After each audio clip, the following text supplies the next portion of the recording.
Baik, semuanya sudah di sini semua. Assalamualaikum warahmatullahi wabarakatuh. Waalaikumsalam warahmatullahi wabarakatuh. Selamat pagi, Bapak Ibu peserta webinar. Terima kasih telah bergabung secara daring dalam pelatihan menjadi orang tua yang bijak. Sebelum kita mulai, pastikan nih koneksi internet Bapak Ibu sekalian stabil dan gunakan juga fitur chat untuk bertanya nih kalau Bapak Ibu ada yang mau ditanyakan atau berbagi pengalaman selama webinar berlangsung. Oke, untuk mengawali silakan tuliskan nama dan satu harapan Anda nih dari webinar ini di kolom chat. Setelah itu, mari kita sepakati nih aturan webinar. Yang pertama, saling menghargai, aktif bertanya melalui chat atau fitur raise hand dan menjaga suasana kondusif. Apakah semuanya setuju? Setuju, Pak. Setuju. Oke. Setuju. Kalau begitu, sebelum kita mengawali juga, alangkah baiknya kita berkenal dulu. Perkenalkan nama saya di sini, Geoffrey pada webinar malam hari ini. Alangkah baiknya juga saya juga berkenalan dengan mungkin berkenalan di sini dari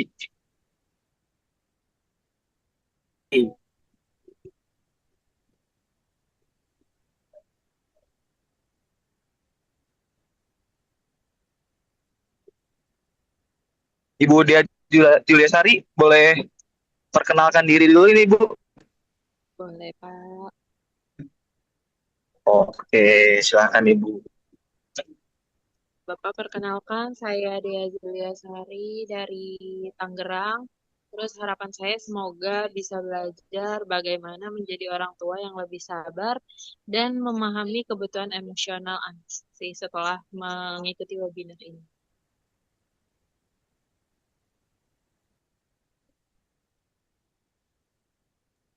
Mungkin itu aja, Pak. Boleh dilanjut ke ibu-ibu yang lain dan bapak-bapak.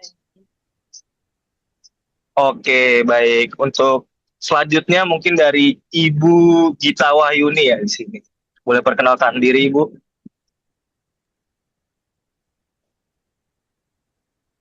Baik. Assalamualaikum teman-teman semua. Perkenalkan nama saya Gita Eh, Wahyuni.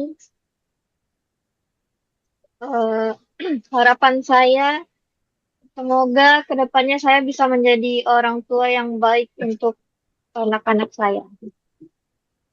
Baik. Baik sekali.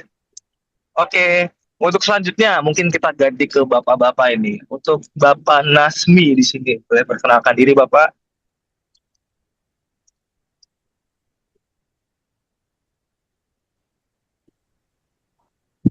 Ah, baik. Assalamualaikum warahmatullahi wabarakatuh. Kenalkan, Waalaikumsalam. nama saya Muhammad Nazmi Nurzaidan dari Bandung. Harapan saya menjadi orang tua ya, Ya, Bapak. bisa bisa mendidik anak dengan baik. Sekian Pak, terima kasih. Oke, terima kasih juga untuk Bapak Nasmi. Untuk yang selanjutnya nih ada Ibu Usi. Silakan Ibu Usi. Perkenalkan, saya Usi Syahrani. Harapan saya ingin jadi orang tua yang bisa ngerti kemauan anak saya. Saya bisa tahu cara mengatasi permasalahan-permasalahan yang anak saya hadapi nanti. Itu aja, Pak. Terima kasih. Oke, terima kasih. Untuk yang terakhir di sini ada Ibu Fani. Silakan, Bu Fani. Perkenalkan, nama saya Fani Febrianti, saya dari Jakarta. Harapan saya mengikuti webinar ini adalah saya ingin belajar cara mendidik anak dengan lebih sabar dan lebih empatik, juga bisa membangun komunikasi yang lebih terbuka dan positif terhadap anak saya. Terima kasih. Baik, terima kasih juga untuk Ibu Fani. Baik, sepertinya di sini udah berkenalan semua nih, udah memperkenalkan dirinya satu-satu. Mungkin kita langsung aja nih masuk ke webinar kita, masuk ke setiap sesi pada pagi hari ini. Kita akan masuk ke sesi yang pertama nih semuanya Bapak Ibu. Di sini kita akan mulai sesi dengan sesi yang pertama, tantangan pengasuhan di era modern.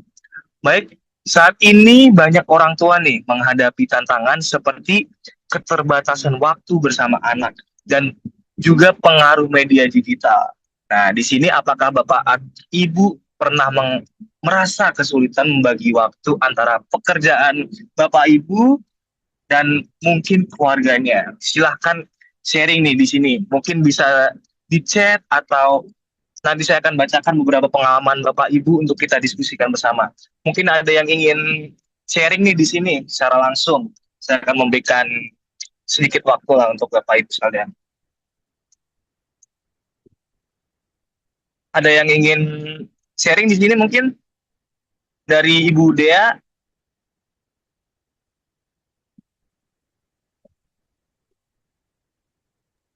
Saya Pak, Oh, Ibu Gita. Silahkan Ibu Gita.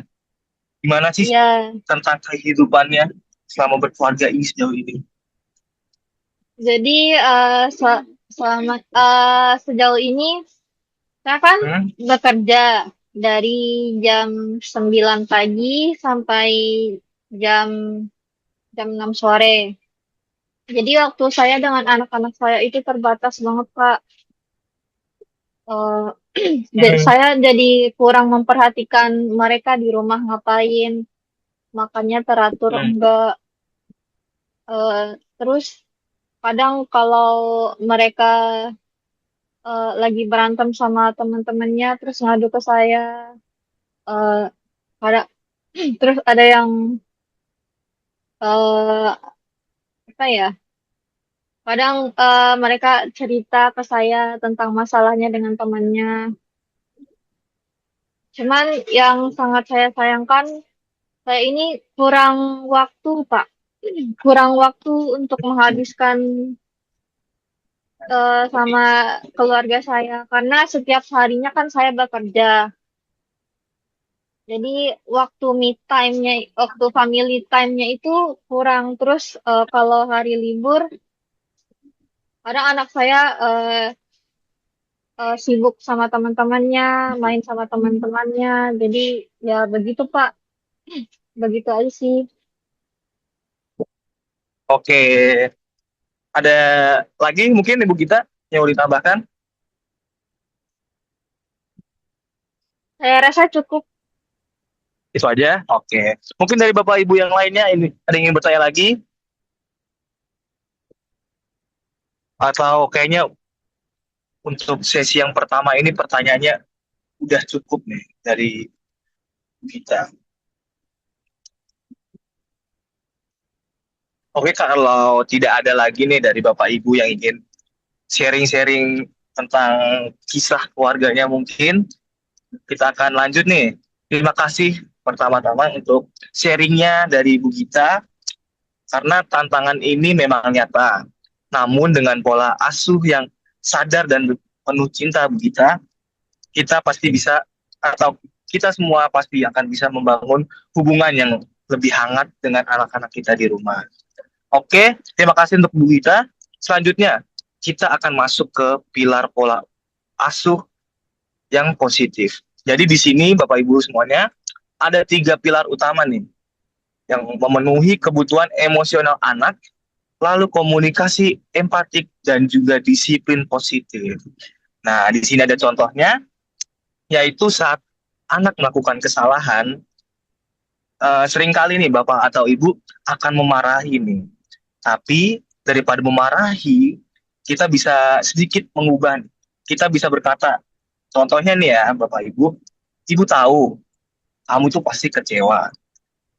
Jadi yuk kita cari solusi bersama. Nah, dari contoh di atas, bagaimana menurut Bapak atau Ibu, adakah nih yang ingin mencoba menanggapi dengan kalimat empatik? Kalau ada mungkin bisa langsung uh, chat atau on mic-nya.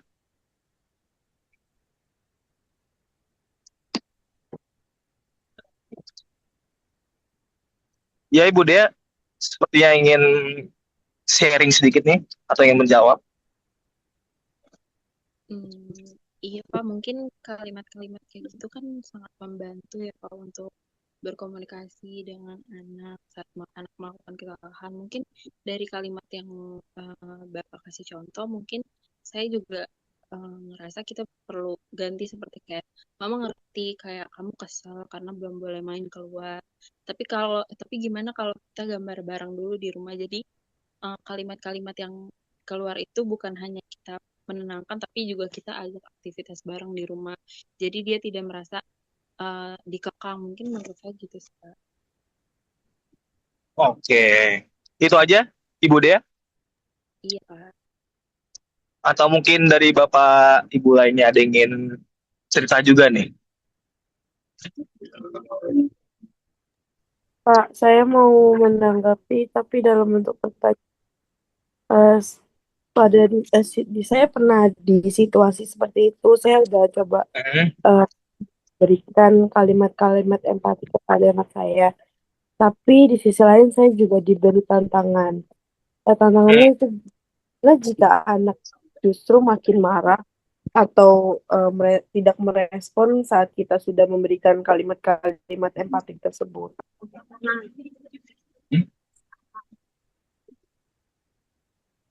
Gimana tadi, Ibu Fani? Yang kalimat terakhirnya? Ya, bagaimana jika kan saya udah memberikan kalimat-kalimat empati tersebut, bagaimana kalau misalkan anak itu justru lebih marah dan tidak merespon pada saat saya memberikan kalimat-kalimat empati? Apa yang harus saya lakukan? Oke, jadi di sini Ibu Fani mengalami sebuah kasus di mana anaknya ini tetap bandel lah istilahnya, walaupun di sini Ibu Fani sudah menerapkan dengan bahasa-bahasa yang empatik lah. Jadi eh, penggunaan bahasa-bahasa empatik di sini tidak bisa kita atau Bapak Ibu lakukan secara cepat atau instan, karena semuanya di sini tuh memerlukan proses. Jadi penggunaan-penggunaan bahasa-bahasa yang empatik seperti ini atau perilaku yang baik dari keluarga Ibu Fani itu dapat diterapkan nih setiap harinya. Mungkin dengan memberikan contoh setiap hari, dari misalnya nih di saat pagi hari Ibu Fani memberikan salam pagi nih, selamat pagi untuk misalnya contoh anaknya, selamat pagi Ade, selamat pagi Abang, atau mungkin di saat ingin sarapan, ayo dek makan dulu atau gimana, itu akan memberikan sebuah contoh baik nih untuk anaknya. Lalu itu akan tersimpan terus di memori otak anaknya, anak dari Bu Fani, dan itu akan diterapkan ke hari-hari ke depannya. Jadi kalau misalnya Ibu Fani mengeluh nih, kok anak saya di usia segini, saya udah mencoba nih, saya udah mencoba pakai bahasa yang empati, kok masih bandel. Ibu jangan patah semangat, tetaplah berusaha, berikanlah contoh yang terbaik untuk anak ibu di rumah, gitu Ibu Fani. Bagaimana Ibu Fani? Terima kasih Pak atas pertanyaannya. Oke, nah mungkin kita langsung aja lanjut ke yang selanjutnya, bahwa anak-anak, nah di sini anak-anak belajar nih dari apa yang mereka lihat, bukan hanya dari apa yang kita katakan. Menurut Bapak atau Ibu, perilaku apa sih yang paling sering ditiru anak Bapak Ibu di rumah? Mungkin bisa di sini sharing-sharing sedikit nih dari Bapak atau Ibu, bisa langsung aja unmute mic-nya.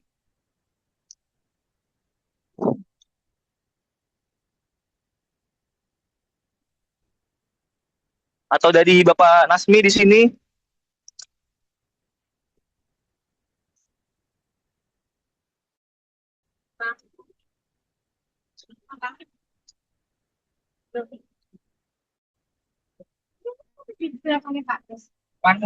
Panmu.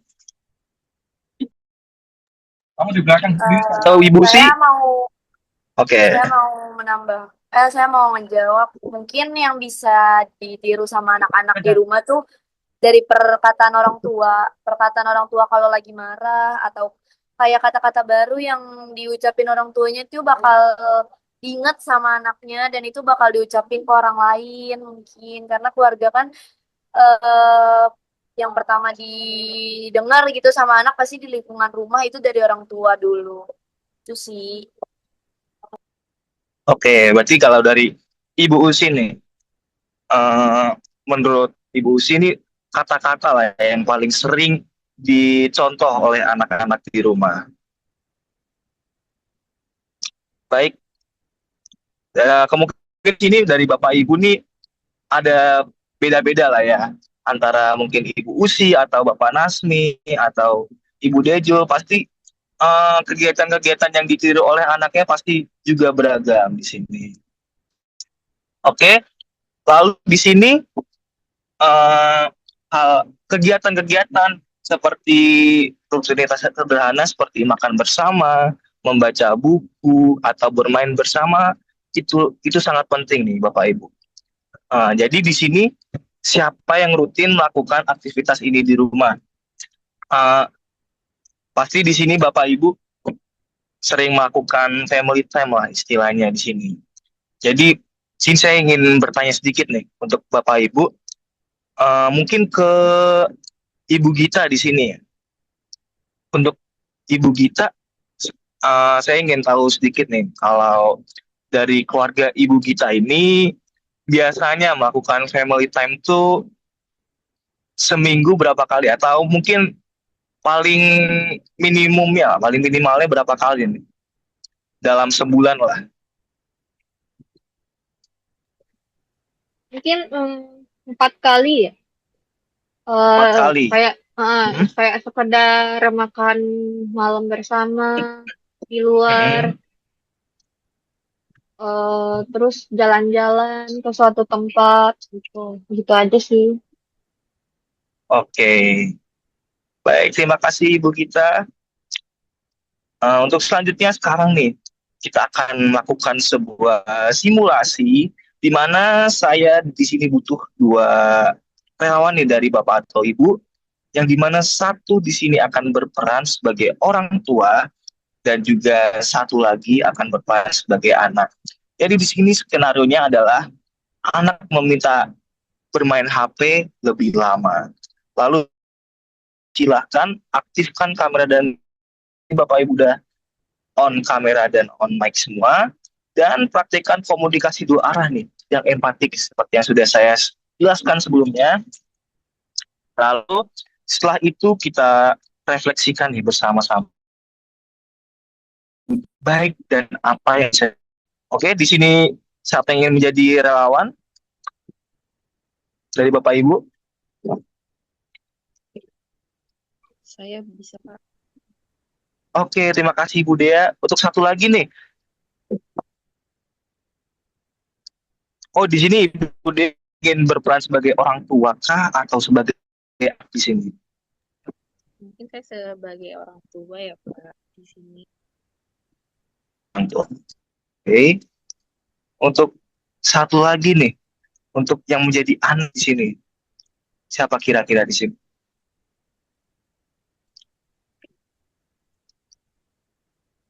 Untuk Ibu Gita, untuk menjadi relawan pada malam hari ini, Ya, oke, silakan. Untuk Ibu Dea dan Ibu Gita.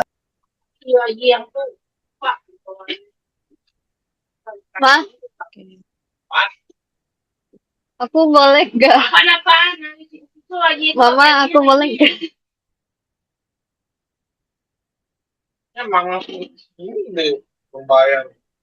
Gimana gimana? Mama, aku boleh nggak main HP? Kamu mau main HP sekarang? Iya, aku mau main game sama teman aku. Mama tahu kamu masih pengen main HP, tapi kan sekarang waktunya istirahat.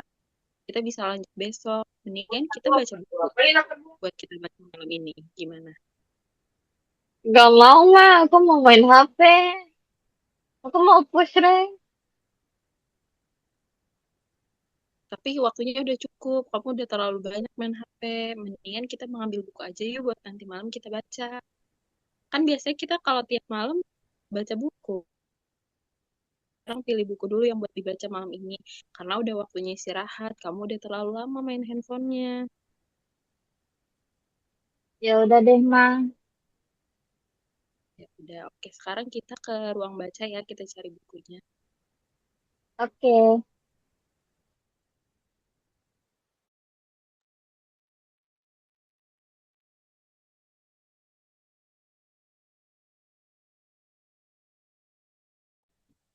Sudah?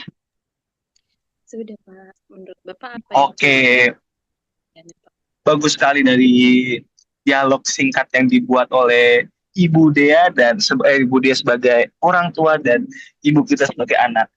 Di sini mungkin eh, kekurangannya agak sedikit canggung ya antara ibu dan anak seperti ya di sini. Seperti bahasa yang digunakan itu terlalu formal istilahnya. Aku Kan- belum pernah serumah, Pak. Jadi kita masih canggung.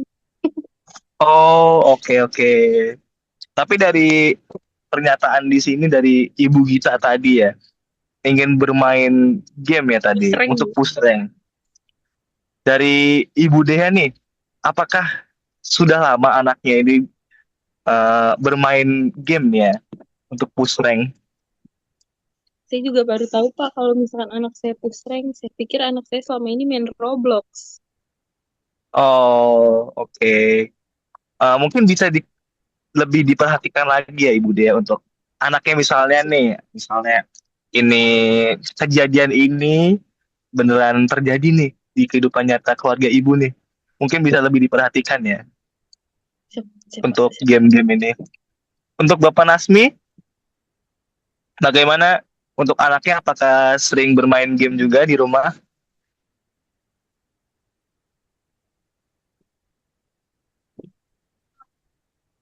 Bapak Nasmi? Iya Pak. Oh, di sini saya ingin tanya sedikit aja nih ya. Kalau anaknya tuh di rumah juga sering main game nggak sih sebenarnya? Sering Pak, sering main game ini tuh. Contohnya kayak Black Box. Black box. Oke. Mungkin untuk Bapak Ibu semuanya di sini yang ikut pada webinar hari ini bisa lebih diperhatikan lagi untuk anak-anaknya dalam bermain gadget nih ya untuk dan juga bisa mengurangi lah atau memperhatikan juga anak-anak yang mulai kecanduan bermain gadget nih ya. Oke. Hmm, selanjutnya kita akan latihan nih Bapak Ibu untuk membuat kesepakatan keluarga. Jadi silahkan diskusikan nih dalam breakout room kecil nanti akan saya buat. Di sini ada beberapa pertanyaan lah, di mana pertanyaannya antara lain nilai apa yang ingin ditanamkan, lalu aturan apa yang ingin ditegakkan, lalu konsekuensi apa jika aturan itu dilanggar. Mungkin nanti setelah diskusi silahkan langsung diisi aja ya, ntar ada semacam Google Form. Di situ Bapak Ibu sekalian bisa langsung isi aja di sana untuk refleksi diri juga. Baik, karena materi kita pada hari ini sudah selesai, sebelum kita akhiri, mari kita luangkan waktu sejenak untuk refleksi nih. Apa satu hal yang ingin Bapak atau Ibu ubah atau terapkan di rumah setelah webinar ini? Mungkin setelah ini bisa dituliskan di kolom chat atau juga dapat isi di form refleksi yang sudah saya bagikan. Baik, sekian dari saya, Bapak Ibu semuanya. Terima kasih atas partisipasi aktif dari Bapak atau Ibu. Semoga ilmu hari ini bermanfaat dan dapat diterapkan dalam keluarga Bapak Ibu semuanya. Ingat, menjadi orang tua bijak adalah proses belajar seumur hidup. Sampai jumpa di webinar berikutnya. Terima kasih semuanya Bapak Ibu. Terima kasih, Bapak. Terima kasih Bapak Geo. Ya, sama-sama. Terima kasih Bapak Terima Gio. kasih. Bapak Geoffrey. Ya,